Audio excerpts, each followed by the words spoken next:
आपने कई बार सुना होगा कि लंबी छलांग के लिए 2 कदम पीछे हटना पड़ता है। महाराष्ट्र में बीजेपी ने भी एकनाथ शिंदे को मुख्यमंत्री बनाकर कुछ वैसा ही किया है।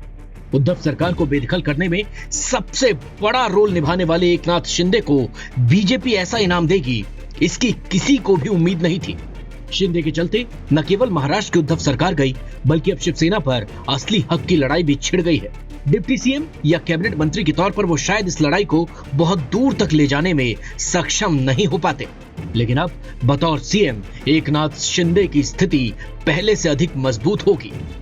बीजेपी ने शिंदे को आगे कर 2024 के लोकसभा और उसी साल होने वाले विधानसभा चुनाव में अपनी राह आसान करने के लिए शिवसेना के हिंदुत्व वाली राजनीति पर गहरी चोट की है।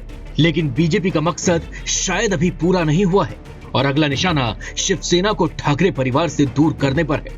और इस काम के लिए एकनाथ शिंदे बीजेपी के हाथ में तुरुप का इक्का है। अब आपको बताते हैं कि बीजेपी ने कैसे एक तीर से कई निशाने साधे हैं। बीजेपी और शिवसेना दोनों ही महाराष्ट्र में हिंदूवादी सियासत के प्रतिद्वंदी हैं। 30 सालों से साथ होने के बावजूद दोनों ही जानते हैं कि किसी एक के बढ़ने का मतलब दूसरे का कम होना है। आंकड़े इस बात की गवाही है कि साल दर साल शिवसेना सिमटती गई और बीजेपी उतनी ही तेजी से आगे बढ़ती गई। राज्य में शिवसेना के सफाई के बिना बीजेपी आगे नहीं बढ़ सकती। बीजेपी चाहती है कि शिवसेना खत्म हो जाए, लेकिन महाराष्ट्र की जनता के सामने ठाकरे की विरासत वाली शिवसेना को समेटने का ठीकरा उसके सिर ना फूटे। इसी रणनीति के तहत बीजेपी ने शिंदे को मुख्यमंत्री का ताज पहनाया है। बीजेपी शिंदे को सीएम बनाकर यह संदेश देना चाहती है कि उन्हीं का धड़ा असली शिवसेना है। यही कारण है कि इस बगावत में सबसे अहम किरदार निभाने के बावजूद बीजेपी खुद सामने नहीं आई। दूसरी ओर बार बार खुद को असली शिवसेना बता रहे शिवसैनिक शिंदे को सीएम बनाकर सबसे बड़ा दांव खेल दिया। यही नहीं, बीजेपी शिंदे को आगे कर यह भी देखना चाहती है कि बाल ठाकरे के बेटे उद्धव ठाकरे की कुर्सी और पार्टी हथियाने पर महाराष्ट्र की जनता कैसे रिएक्ट करती है। चुनाव में अगर इसका उल्टा असर पड़ा तो नतीजे केवल शिंदे और उनके गुट को भुगतने होंगे। सरकार का चेहरा न होने की वजह से बीजेपी काफी हद तक इससे बची रहेगी। महाराष्ट्र में बीजेपी की राह का सबसे बड़ा रोड़ा बाला साहेब ठाकरे की विरासत ही थी, जिसे फिलहाल उद्धव ठाकरे लेकर चल रहे हैं। शिंदे को सुप्रीम पावर देने से शिवसेना के संगठन में टूट के आसार हैं। संगठन के लोग मुख्यमंत्री के खेमे में जाना चाहेंगे, जिसके चलते उद्धव ठाकरे की ताकत और कमजोर पड़ जाएगी।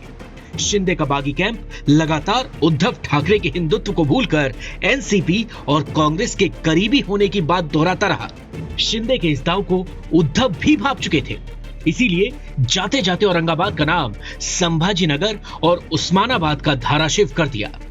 एकनाथ शिंदे को सीएम बनाने के दांव की एक और वजह शिवसेना से बीएमसी को छीनना बीजेपी का प्रमुख एजेंडा है, जिस पर 1985 से शिवसेना का कब्जा है।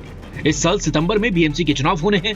दूसरी ओर हर कोई जानता है कि बाल ठाकरे ने अपनी राजनीति की शुरुआत मराठी मानुष से की थी, यानी मराठा अस्मिता उनकी राजनीति का कोर रही है। राष्ट्रीय पार्टी होने की वजह से बीजेपी मराठी अस्मिता की राजनीति नहीं कर सकती।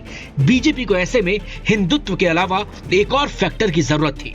उसकी भरपाई के लिए बीजेपी ने शिंदे पर दांव खेला है। शिंदे मराठा हैं और इसका फायदा बीजेपी को जरूर मिलेगा। शिवसेना और बीजेपी का रिश्ता पहले ही टूट गया था, लेकिन उसके बाद भी यह चर्चा हमेशा रही कि किसने किसको धोखा दिया। शिंदे को मुख्यमंत्री बनाकर बीजेपी ने शिवसेना को उसी के स्टाइल में जवाब दिया है। राज्य में एक बार फिर जब बीजेपी का सीएम हो सकता था, तो ऐसे मौके पर बीजेपी पीछे हट गई। अगर बीजेपी की ओर से कोई सीएम बनता तो शिवसेना फिर यही बात कहती कि बीजेपी ने सत्ता के लिए सारा खेल खेला है। लेकिन बीजेपी ने एकनाथ शिंदे को सीएम बनाकर उस धार को भी कुंद करने की कोशिश की है, जिस पर पिछले कुछ दिनों से उद्धव ठाकरे आगे बढ़ रहे थे। अगर बीजेपी की ओर से देवेंद्र फडणवीस या कोई और मुख्यमंत्री बन जाता तो यह कहा जाता कि ऑपरेशन लोटस का ही ये नतीजा है। हालांकि सवाल अब भी खड़े होंगे, लेकिन बीजेपी के पास जवाब देने के लिए कई ऑप्शंस हैं। महाराष्ट्र की सियासत से जुड़ी और बड़ी खबरों के लिए हमारे चैनल को सब्सक्राइब कीजिए और अगर ये वीडियो आपको पसंद आया है तो लाइक कीजिए और शेयर करना बिल्कुल भी मत भूलिए।